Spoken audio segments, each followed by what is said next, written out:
The following is a production of DallasCowboys.com and the Dallas Cowboys Football Club. How about them Cowboys? Yeah! Go Cowboys! This is Girls Talk, Boys Talk, presented by Invisalign, trusted by over 500 NFL players for their winning smiles. And broadcasting live from Dallas Cowboys World Headquarters at the Star. Now, your host, Nicole Hutchison.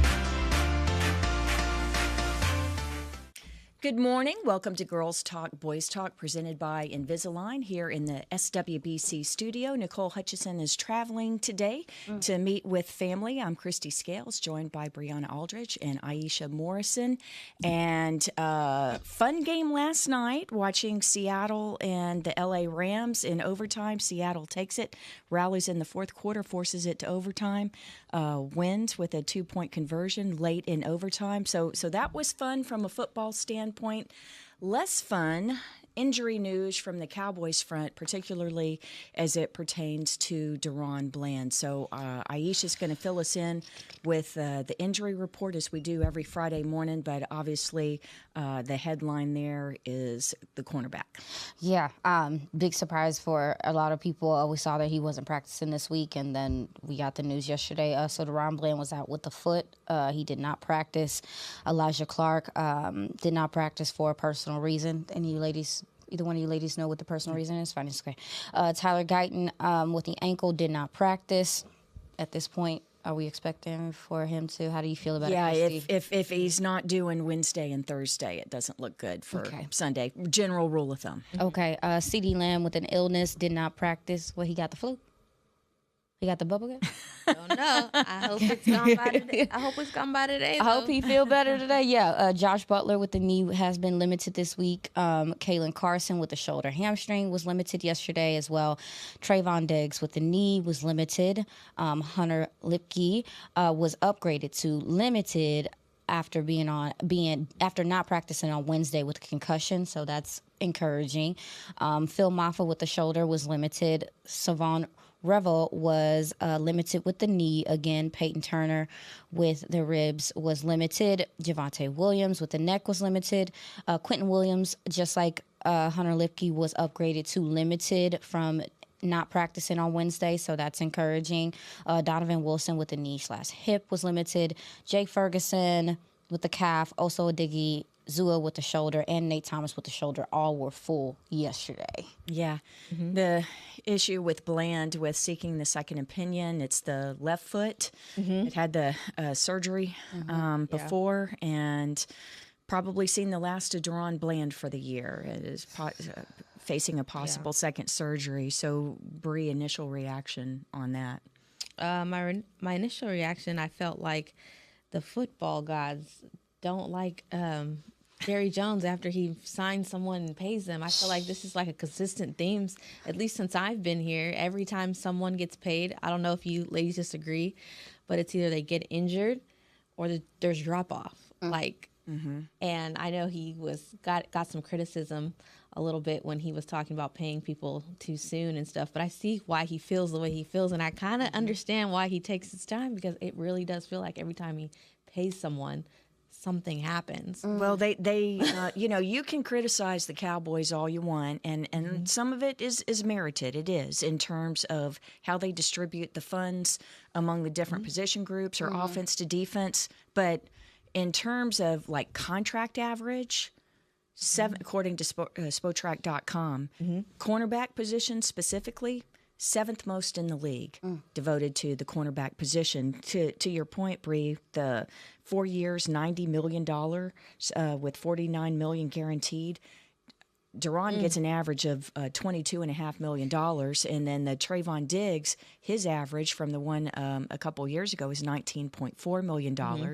So, that's a lot of commitment to that position group, and with Trayvon missing 8 games so far, and then DaRon probably shelved for the rest of the season. Boy, that's a kick in the gut right there. I was wondering too, because we talked about it for a while yesterday about who we thought would be elevated and come and play, and we kind of talked about like the point of Trayvon even coming out at this point if he were to come out, because there was the report from NFL, Jane Slater, talking about how he was adamant he did want to stay here, and even though it didn't feel or look like that from the outside. But does the DaRon Bland situation change anything for you guys? Maybe does it open up a spot, Kristi? Yeah, I think Diggs is going to play. And the thing is, Kalen Carson, I know you had him listed there limited, but I don't think he's taken all of his reps this week. He obviously isn't if he's limited, but I think the limited is more like working on chords and things like that, and not getting a lot of actual practice reps. That's disappointing too. So, Revel, Triquez Bridges, Reddy Stewart. The room looks a lot. And so, I think Trayvon will return this week. Yeah. More out of necessity. Kind of how I'm like, I just said, 24 hours ago, like, at this point. And then that news came out. And I don't know about you, Kristi, but sitting in the press conference room, since Diggs has become available to play, yesterday Matt Eberflus said for the first time, it's always been, we need him to do this, we're looking for this, consistency. And yesterday was the first time that I heard either any of the coaches say that Diggs has met what they were looking for this week thus far. It's always been, we just need to see this. And then Matt Eberflus listed a few things. But my biggest note was he says that Diggs has met the consistency in all areas this week thus far. Yeah. That stood out. I know it's small, but I know that stood out because to me. Because Flus doesn't give a lot in the He press really does conferences. not. Very buttoned up. Very, very buttoned up there. But the other thing, because I want to transition into some of the highlights from yesterday's talks from all three coordinators. Yeah. But what was your reaction, Aisha, when you heard Matt Eberflus say that he's going to move from the sideline up to the coach's box for the game What'd you say? this Sunday? Going to call the plays from the coach's booth. Well, my secondary question to seeing that report was, where's Aaron Whitecotton going to be? And then it says that he is going to be on the sideline. Well, Whitecotton's been on the sideline the whole year. I know, but it sounds like, it's going to be important for him to be radio type guy, especially if Eberflus is not on the sideline. For me, I just feel like it just speaks to kind of some of Jerry's comments, some of, what's going on. And then even the way that it was framed, it didn't seem like Eberflus necessarily wants that. And that was interesting to me. That it seemed like it was out of his hands in that degree.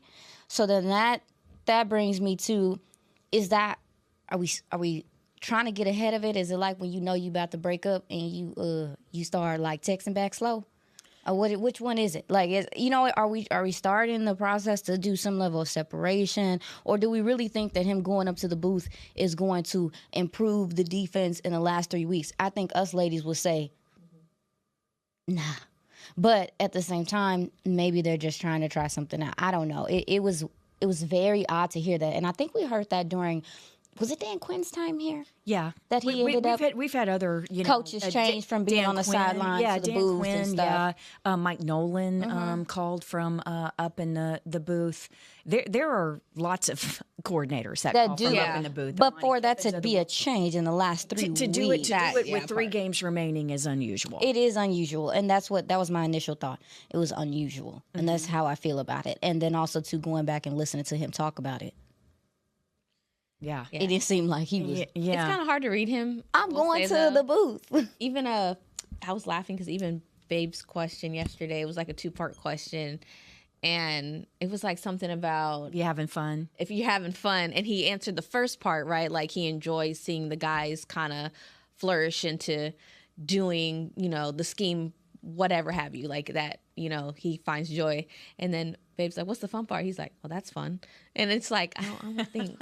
No. What is it? The fun? He's not having fun himself. He is enjoying to your point, though, like his reaction to it. But I did kind of feel the same because there was another question about, the advantage or how he, what's the difference? And he's basically said, I haven't done that in 17 years since I was my college days. So, yeah. And if Twitter kind of was like, yay, we're making a change. I think it's kind of the sentiment, like 3 games left, like what's the point? So I don't know. It's a little. I'm sure Twitter was very reasoned. They're so nice and fair on there. and balanced. If you ever want to like boost up your self-esteem, that's a great place to be. But It's gonna be a no for me, dog. Well, for those that didn't get to hear all of Flus's comments, the last time he had been in the booth was when he was college at University of Missouri, but the first time he was ever up in the booth was his first year in the league, NFL, Cleveland linebackers, and he was up in the booth then. And just to clarify one thing in terms of he's moving up in communication and all that, the league has had it for several years now where the coordinator can make the call from the booth down to the green dot radio helmet, and it doesn't have to relay through someone on the sideline anymore, because it did used to be like that. So timing should not be an issue with this, because you can go directly and not have to have that in between. But yeah, that was like a red flashing light yesterday for me. From the thing. Any other thing stand out from Nick Sorensen, or in particular offensive coordinator Clayton Adams? I liked what he said about Pickens' production being down the last couple weeks, and so he was asked, what does that mean, and how do you do that, and make sure that you get him involved. And he said that what you have to do is make the defense pay for committing those resources and doubling up. So Aisha's got snapping there. Was that music to your ears? Yeah, I mean, Clayton Adams, every time he talks, it's so exciting hearing him talk, because he talks football. You walk away from his pressers learning something, or him really teaching you to me about the game. And I also love his energy and just what he cares about as a coach. And he cares about the details. He cares about, putting guys in the best spot they can. And we talked about it here last week, is that when those guys are blitzing like that, and you're going to see another team that doesn't blitz as much, but they do simulated pressures and things like that with the Chargers, very aggressive, will put safeties in the box, things like that. You have to make them pay on the back end for not covering their A-words. And so that means that protection is going to have to hold up so the quarterback can operate down the field. So, that's what we talked about here. That's always awesome for me as a young analyst to hear coaches kind of reaffirm, my film study and what it is that we're looking for. But, he's a fan. Listen, we got to put him away. Like, it's like, I want the world to see you, and then I also kind of want to keep it to myself, because I think his his star is on the rise. Yeah, because if you look at the run game, like, we've seen a downtick in the run game and the efficiency kind of with the run game.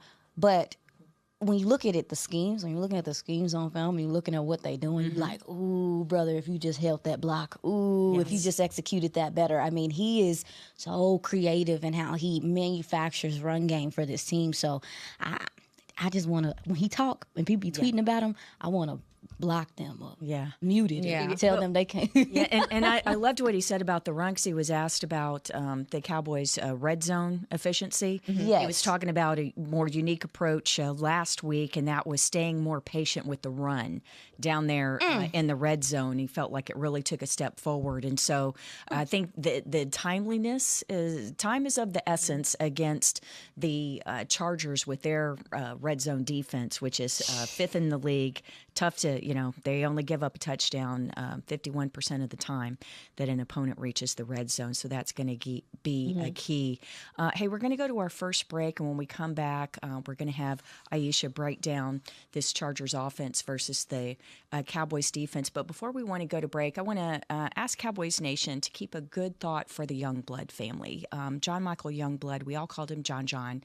He was a logistics coordinator for our luxury transportation and a really beloved member of the Cowboys family here for several years. And all of us who knew him were really blessed to know John.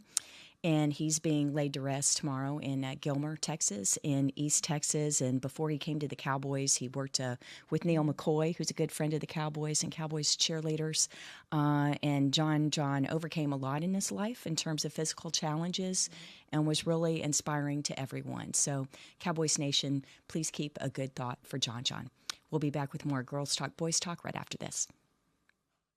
When you're on the field, you know what it takes to lead your team and play with confidence. But that confidence shouldn't just stop at game time. It should follow you off the field, too.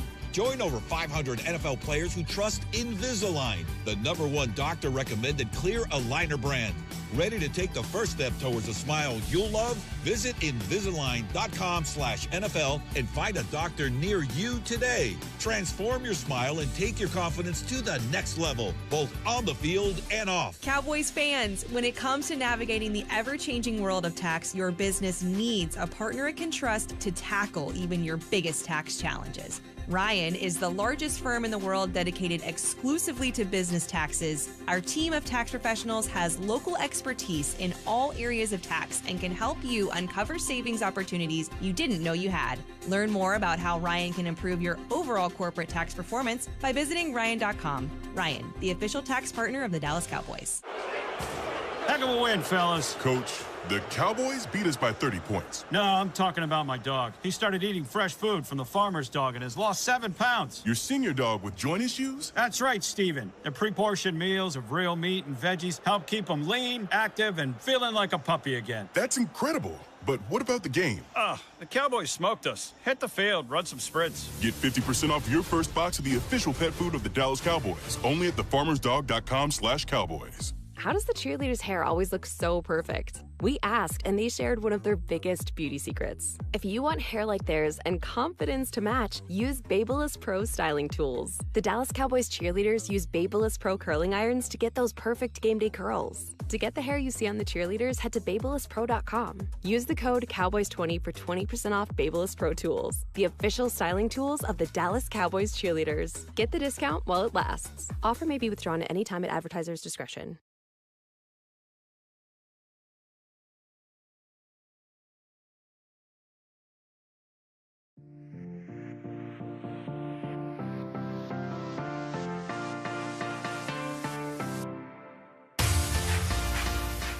Celebrate the season at Cowboys Christmas Extravaganza, powered by Reliant at the Star in Frisco. Join us every Friday and Saturday night from November 21st to December 20th for an electrifying holiday performance. For details, visit thestardistrict.com. Yeah, final weekend for that. All right, and it's going to be nice weather. So Perfect. Tonight, tomorrow night, encourage you to come out. So before we went to break, we talked a little bit about what we heard from the coordinators. We left with Clayton Adams, and I wanted to just mention something before maybe even Aisha could add to it before she breaks down some film here. But people have been tearing up these tackles, right? About when you look at the offensive line and where's the weak spots. Terrence Steele, his name came up yesterday, and I think as much as they get criticized, we've got to give them a little light when they do get some credit. And it kind of made the room laugh yesterday when Clayton Adams was asked about Steele. And he said, you know, when you look at the stats and from the offensive line, or you look at the big plays, that's not a guy's name you're going to see on the stat sheet. But when he's sitting there looking at the film, Terrence Steele is doing a lot of what are making the big plays, or even the small plays, but pushing the chains. That's Terrence Steele, and he says there are things that they like to work on, and they're going to keep, addressing those things. But he said basically, like, don't worry, like, Terrence Steele is handling a lot of what I'm asking him to do. So I just wanted to point that out because, like I said, I feel like every week there's like the tackles are letting Dak, fight for his life out there. But according to Coach, he's doing a lot of the brunt work that goes unnoticed, if you will. Yeah. I think some of the extra stuff. I'm interested at left tackle. I know Nate Thomas has been listed as full, but we've seen that big old ice pack in the locker room, during the lunch hour and media session. The availability, and Nate's been.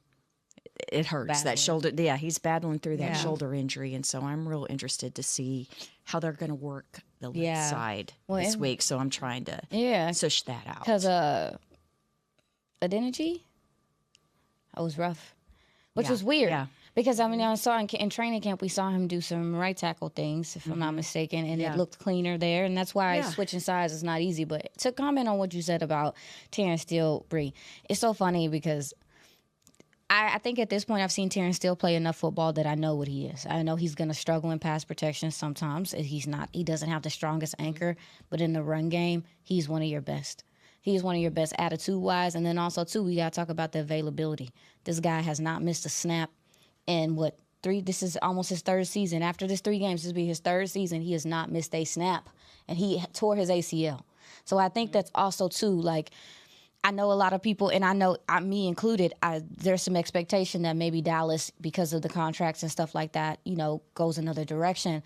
But there's so much good about Terrence Steele. There are some things that you want to tweak and stuff like that, but there's so much good about Terrence Steele. So it's give and take to me on what you decide you want from that right tackle position. Furthermore, what your quarterback can handle. But I also wanted to tie in some of it as well. It's like there's good and there's bad, but the availability, and you just taken for granted that you don't have to worry. Like, he has not made you have to worry about Absolutely. Putting in somebody at right tackle for the last 3 years is impressive to me. So shout out to Terrence Steele. We get so myopic looking at just the Cowboys and scrutinizing individual play that the availability of Terrence Steele is so taken for granted.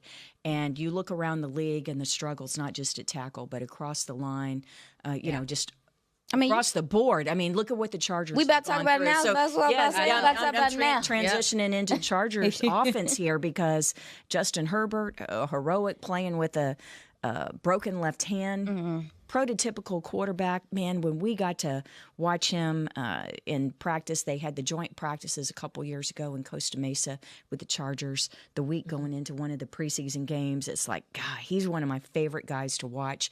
But it's been a struggle this year for him at times because of the offensive line. Yeah, the offensive line and the injuries there. But Aisha, as you break down the Chargers offense, what do you see? Well, to talk about that offensive line, they've had 19 combinations on that offensive line this year. Incredible. My God. Yeah, Rashawn Slater's been on injured reserve all year. Joe Alt plays. Their 2 tackles. Their 2 star tackles were injured during this season. And, Joe Alt came out as one of probably the best all-around tackle out of his draft class. Obviously, we know what Rashawn Slater has been, an all-pro in his own right. So those are 2 huge losses to that position. And so they've just kind of been in limbo since then. Brought in Mekhi Becton from Philly, where I'm sure they miss him. But even when you look at the film on him, this is why offensive line is a unit. Because no matter how good he plays as an individual, he looked a little crazy out there. And I saw Mekhi Becton play well with the Philadelphia Eagles and stuff, but it's a unit. So when the guys next to you aren't sound in the offensive line, it impedes on your ability to, play clean. So he's kind of been struggling a little bit more this year. They brought in Trevor Penning. Shout out UNI Panthers. Trevor Penning, the tackle out of the University of Northern Iowa. He was at the Saints. They brought him in, and he played left guard last week for them. He kind of gave him a little bit of a boost. He's a very attitudinal guy, expressive guy. Some would call him a finisher. Some would call him, a little heavily on the penalized side. But that offensive line, like we said, when you're bringing in guys this late in the season, then that's typically an indicator that they've struggled. So, but to get into the offense, this offense averaged 19 points per game. They're about middle of the pack when it comes to yardage per game, 337 a game. This is an offense that is 3rd in the NFL on. Heck of a win, fellas. Coach, the Cowboys beat us by 30 points. No, I'm talking about my dog. He started eating fresh food from the farmer's dog and has lost 7 pounds. Your senior dog with joint issues? That's right, Steven. The pre-portioned meals of real meat and veggies help keep him lean, active, and feeling like a puppy again. That's incredible. But what about the game? The Cowboys smoked us. Hit the field, run some sprints. Get 50% off your first box of the official pet food of the Dallas Cowboys, only at thefarmersdog.com/Cowboys. Discover Aiden, the official luggage partner of the Dallas Cowboys and Dallas Cowboys cheerleaders. Known for top-tier engineering and craftsmanship, Aiden offers more than just bags. Originating from Australia and designed in New York, it merges fashion, design, and culture. Used by Dallas Cowboys players, staff, and the entire organization, Aiden provides style and functionality for all travelers. Visit AidenTheBrand.com and use code AidenXCowboys for 25% off your purchase. Travel like your favorite stars with Aiden. When you're on the field, you know what it takes to lead your team and play with confidence. But that confidence shouldn't just stop at game time. It should follow you off the field, too. Join over 500 NFL players who trust Invisalign, the #1 doctor-recommended clear aligner brand.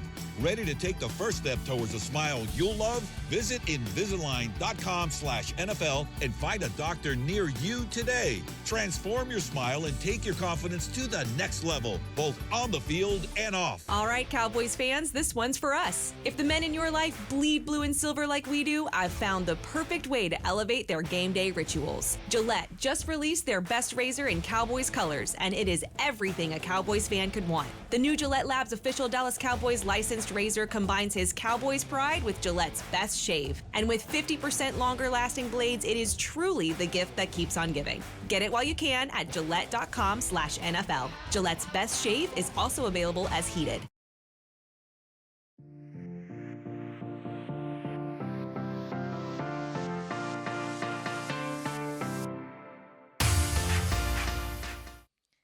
Capture frame-worthy holiday photos with Santa at the Star, presented by Monument Realty. Santa will be spreading holiday cheer from November 21st all the way through Christmas Eve. For more information and to book your visit, head to thestardistrict.com/Santa. Aisha, final thoughts on Chargers offense versus Cowboys defense. What do you see as the key? The main thing is this is a heavy play action team. They want to establish the run game, but their offensive line is not good at run blocking. So their running backs have to do a lot of the heavy lifting. Kamani Vidal is someone that can really attack the outside when they're able to get blocks on the outside, which, again, is not often. And then Omarion Hampton, he is, a powerful runner. He's a guy that is still trying to get his legs under him after returning just a few weeks ago. They want to run the ball. They want to kill you with play action. The only thing that I would say about Dallas is that Dallas has had trouble with those guards and those tackles getting to the second level and stuff on their linebackers.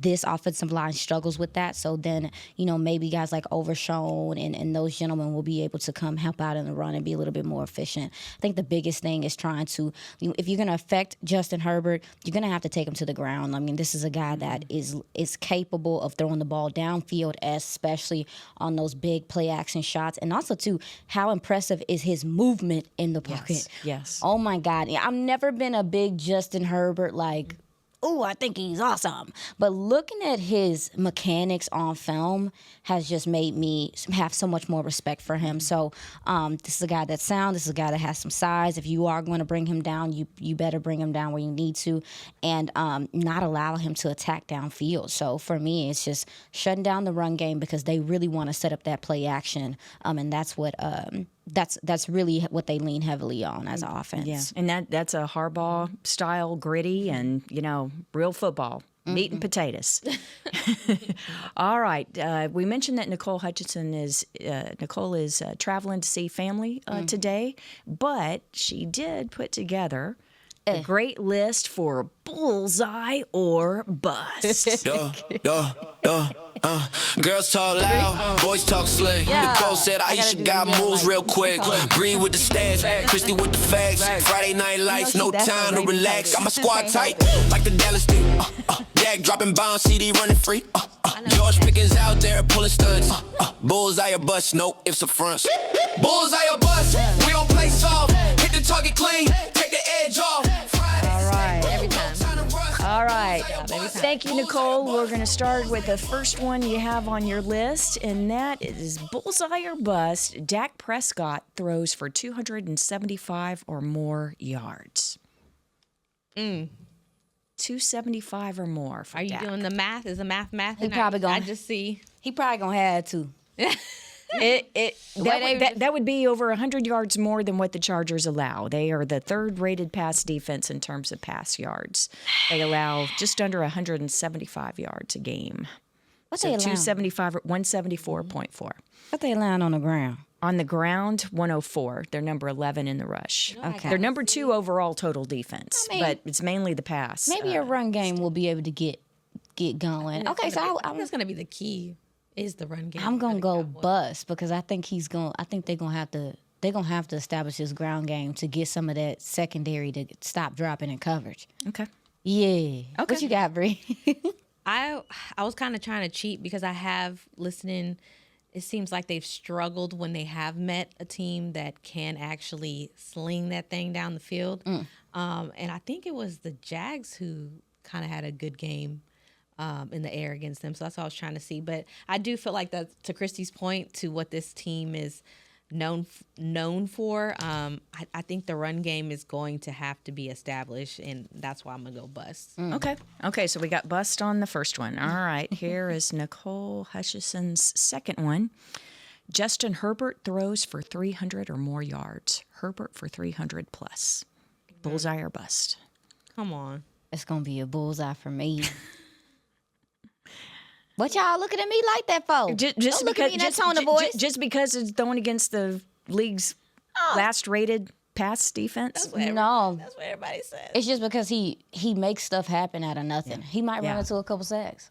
Yeah. But he makes stuff happen out of nothing. And scrambling, he's not a scrambler, but he's a improviser with his mechanics. I mean, seeing him climb the pocket and just climb, go. There's great. Like, he's impressive. So, see, you said you weren't a big fan. I'm a huge fan of Justin Herbert. This has made me a fan. Like, seriously. Yeah, you really study that skill set and tough competitor. Talked with Triquez Bridges on Wednesday.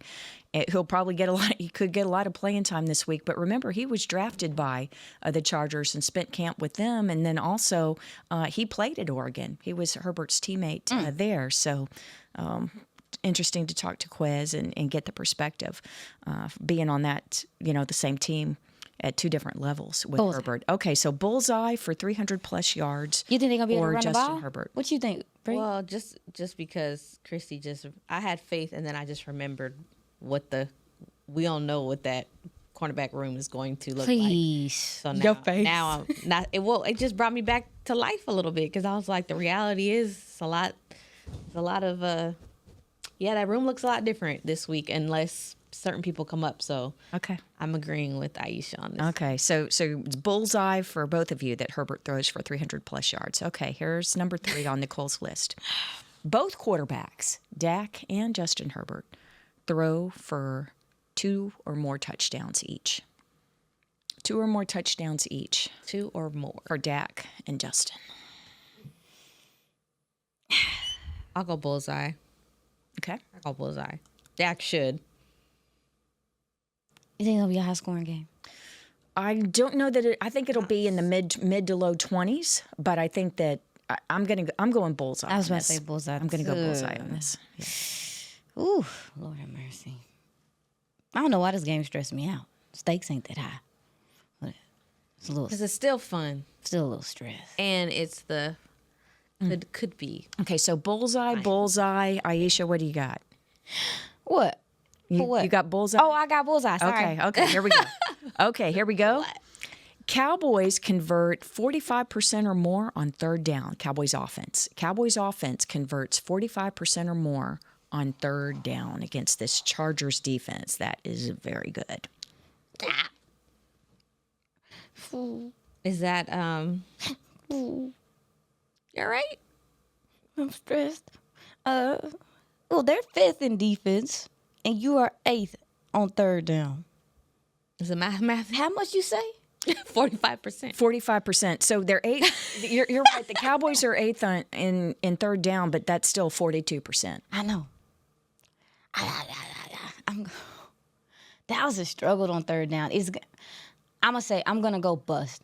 And I know that sounds messed up, but Dallas has really struggled on first and second, and their defense puts you in some situations like that. I mean, I felt like Dallas was able to overcome some of those third and longs earlier this season, but this last few games, they really haven't been able to get it done until they show me something different. I'm going to go bust.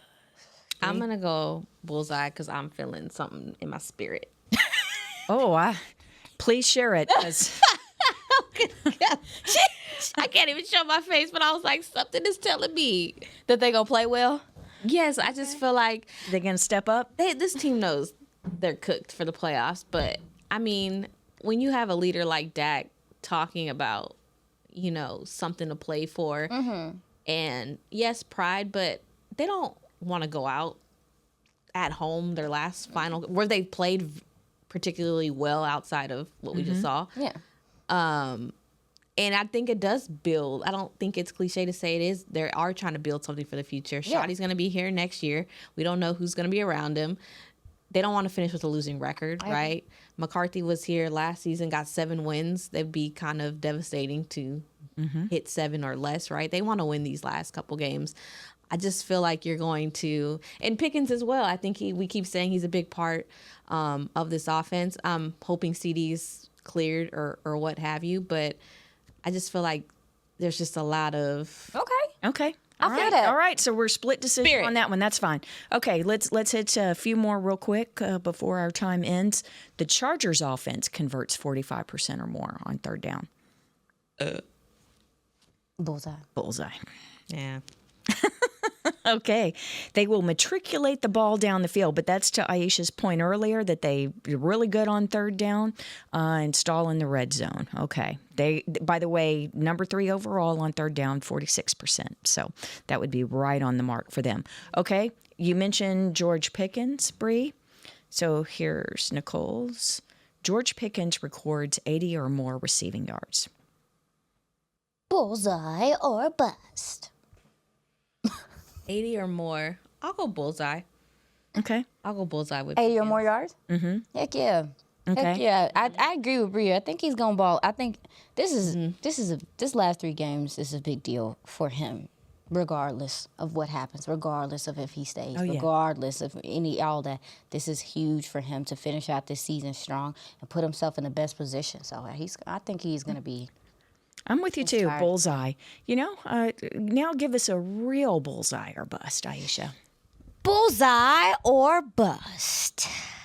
Both teams scored 24 or more points. 24 or more points. 24?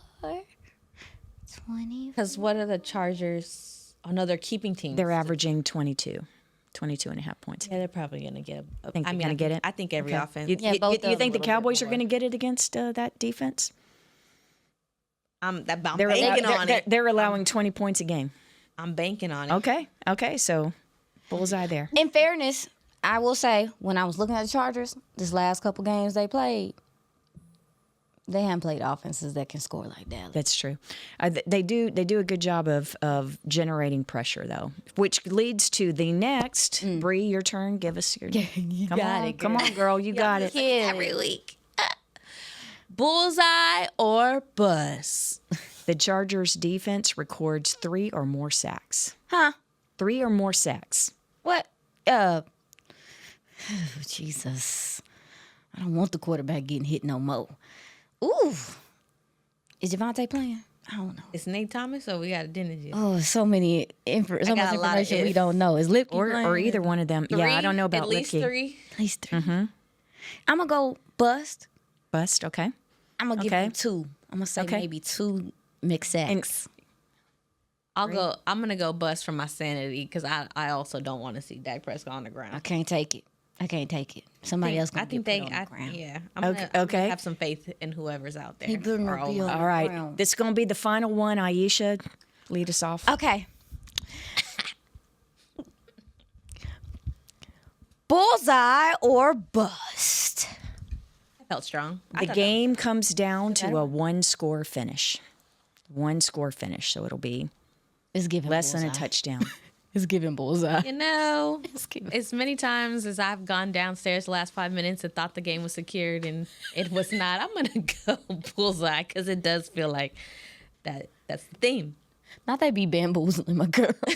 I'm like, okay. And then I'm listening. Yeah, it's just a lot. Okay, I'm going to go bullseye. I think bullseye, it's going to be close. Yeah. Bullseye. I'm bullseye as well. All right. Hey, we end in accord, so that's good. All right. Well, hey, thanks for joining us today for Girls Talk, Boys Talk, presented by Invisalign. And we will be back with you on Monday, breaking down Sunday's Chargers-Cowboys game. So enjoy that game. We will see you on Monday morning. For Brianna, for Aisha, I'm Kristi. Nicole will be back here in the spot hosting on Monday. We'll see you then. This has been a production of DallasCowboys.com and the Dallas Cowboys Football Club. How about this,